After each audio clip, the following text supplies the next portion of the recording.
welcome to Inside Out with myself, Junior Badila. Inside Out is the show which highlights issues happening within our community of Luton here. Inside Out is a show where we do invite guests, community leaders as well to come voice out the issues. Spread the word across the town of Luton. If you believe that you do have something that you would like to share with your community. It could be like last week we had a Nigerian community. The week before had boxing sales live. JP Smith, JP Smith set up the CIC, Community Interest Charity in Luton, just to break the cycle of mental health through boxing. I didn't know. I learned quite a lot from JP, talking about the time where he travels through different schools here to speak to young people, really, because what he believes mental health is a lot going through the families, not just in Luton, but across around the country. But what he believes that talking to young people from the place of comfortable, like schools and families, uh, boxing, when young people wear gloves, they think that they are on a high spirit, then they can break any kind of challenges. That what JP Smith said. A couple of weeks ago, we discussed the cost of living. Cost of living is affecting many families here in Luton, not just in Luton, but in UK wide, globally, because of all this financial situation which we're going on through now. We had a guest, Naomi Mbungue, who is a volunteer at Protect Project. Naomi Mbungue explored issues around the impact of cost of living, how cost of living is affecting families through mental health, lifestyle, even financial aspect. But he didn't explore much on financial because we had a lot to discuss around mental health. Naomi, how are you doing? I'm doing well, thank you, Gina. How are you? I'm fine, thank you. You back here. Yes, This I is am. your second time talking about the cost of living. Before we get into the depth of what we've been talking the week before, Yeah. and you back on, let me introduce you to the listeners. So you a youth activist on Christian basis. Yes, that's correct. And you are the owner of a business. You're a business owner. Yes, that's correct. I'm a business owner, sorry, of Marshava Cuisine and Events, or you can abbreviate it to MC Cuisine and Events. Can you explain what Marshava Cuisine does? Okay, Marshava Cuisine, we are a catering company. Not only do we do catering services, we also do event planning, and we can also outsource vendors for yourself for your events. For example, venues, for you to hire, for example, cutlery, decorations. We're able to outsource to people that we do work with and we have a good relationship with them, and we cater for all events, whether it's a birthday, whether it's a wedding, whether it's just a family gathering or baby shower. We're able to do it for yourself. So that's pretty much Marshava Cuisine, and it's myself and a very big team behind me as well that we all work together. I remember you started Marshava long time ago, isn't Yes. it? How long since you launched Marshava? Marshava started as a YouTube channel in 2016. Wow. And just started sharing a few recipes here and there. And then from 2016, I navigated towards just, for example, selling a bit of rice at work, making some food for church events. And then from 2016 and onwards, it's just been growing and growing and growing and growing. And of course, when the lockdown happened, that's when, boom, the boost happened again. Even though for others, other businesses were closing down, I believe other small businesses were up on the rise. That was the time when small businesses, most of them, they start flying. Yes. Because of the digital aspect of it, the impact of the digital business. Yes, because of the impact of the digital business, and everything was just on social media. Or Instagram was booming, everyone was on Instagram, and then TikTok came, and then Facebook was still there, but it was more TikTok and Instagram. And that also helped build up my audience and also build up my clientele. And from then on, it's just been a variety from not just providing a small meal, but just providing a whole table of buffet and different ranges of dishes and it's just an amazing experience. I remember during the lockdown, my wife wasn't around, but I wanted to impress her. I wanted to cook what we call in Congolese makayabu. Yes. It's a dry fish, but it's very difficult to cook. Yeah. So I went on your Machava, your TV channel Yes. on TikTok, Yeah. just to learn tips on how to exactly. cook makayabu. Yeah. But it was very, very useful, really. Yes. Very, very useful. And we're cut off for young people. Remember Exactly. that time, young Yes. Congolese.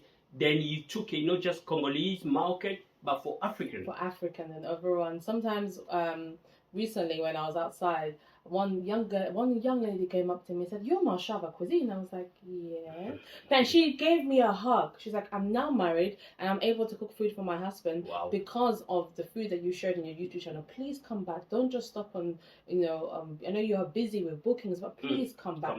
And I was really, really touched by that because many young people, younger than myself, have approached me and said, "We have learned how to cook because of your tips, because of what you shared with us on YouTube." And they're now looking after their homes, their families, and it's a great feeling to know that lives are being impacted, and what others have not learned from their parents. Some of them have lost their parents, and some of them it's just the language barrier where they won't be able to understand, and they're able to do things exactly as I was taught from my mother, and as my mother was taught from her mother, just passing on the good traditional values. That's legacy. Exactly. That's legacy. And you building up legacy through being volunteer to Protect Project. Yes. And you've been with Protect Project as a volunteer for many years. How do you juggle your time? That's very true, because a lot of people do ask me that question. Naomi, how do you juggle your time with cooking, event planning? You got church activities. I really do say it requires a lot of planning and also the strength from God. I always pray, as the Lord, give me strength, give me energy, and also requires a lot of planning ahead, being very, very organized, planning your time, and sometimes listening to your body is what's very important. And sometimes you want to do everything all at once at the same time, but you have to realize that I need to give what I have, and I can't give something that, if I'm feeling empty, I won't be able to deliver something as I wanted to, because I'm not feeling good inside. So it's very important to plan, speak, delegate. People in the team I have to delegate. I say, okay, can you do this? Can you do that? And then they'll just come back and give me some information and the feedback. But I believe it's just planning, and also by the grace of God. But that's not enough. You wear many hats. You interpreter. You speak many languages. You speak French. You speak Lingala. You born here. Yeah. And you start interpreting as a young, at age of? I was 12 years old. 12 years, you start interpreting. For which language to which? From English to?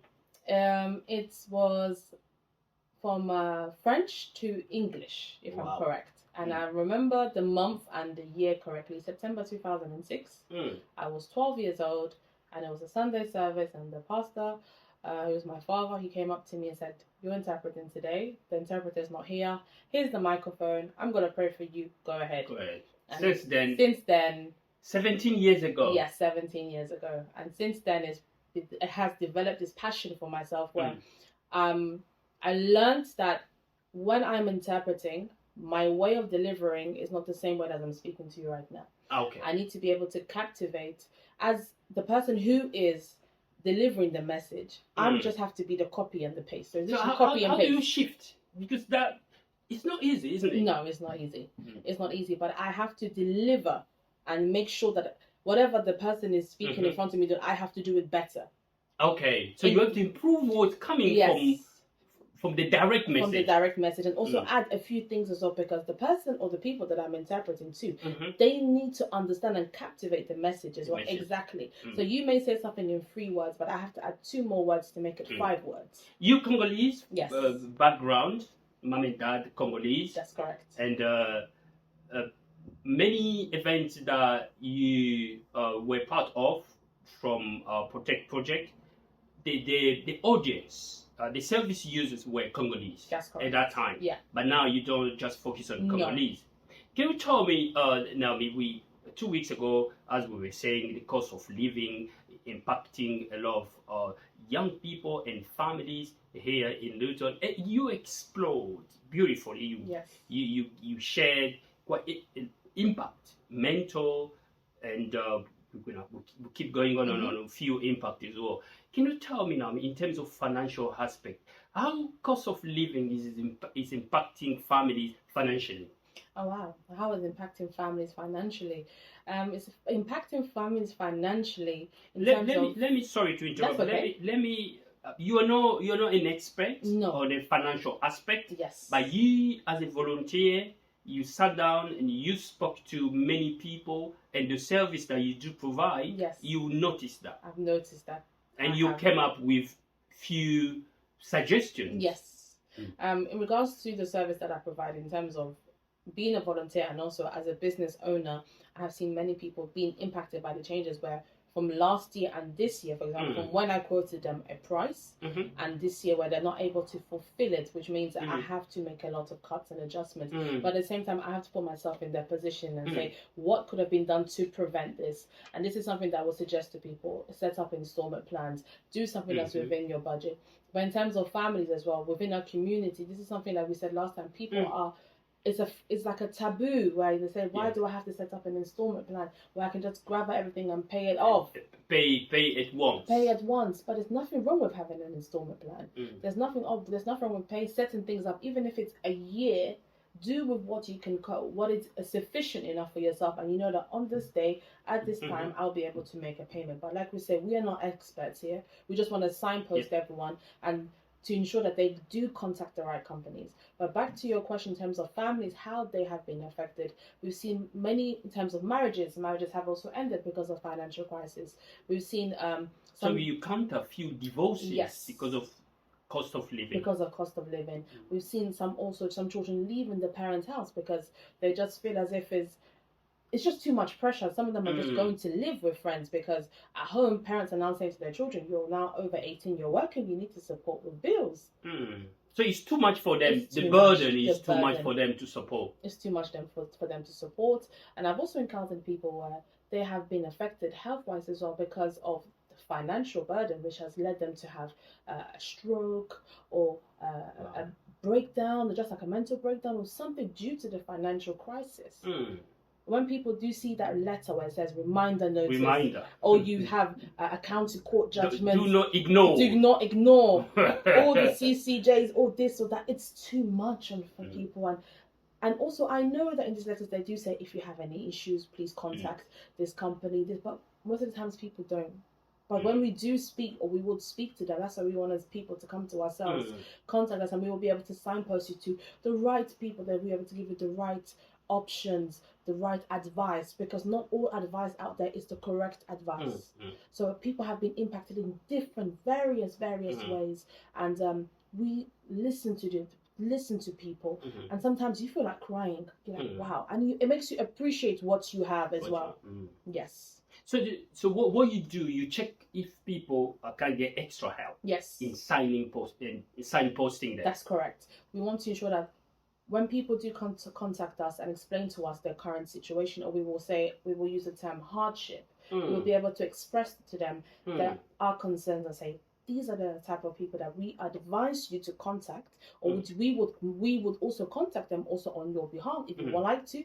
For example, if there's a language barrier, someone may not be able to express themselves as correctly in English, we'll be able to say, okay, we will write things down and say, this is what we're going to say. We're going to pinpoint everything. But of course, they will have to be there to be with us, to just listen to the conversation as well. And we'll also say that... So you get permission from the party to speak to the third... It's very important. It's very, very important for also them to be aware that we are speaking to you on behalf of... What kind of help they can get? I know you signposting them, or you speak to some of the service providers, like energy. But what kind of help they may get? There's so much help there outside. And surprisingly enough, there's help, for example, for council tax. And I know that sometimes it's offered on a discretionary basis, or some people may say it's very discreet, but it is there. The help is there. The help is there. Sometimes some people don't know that. They don't know.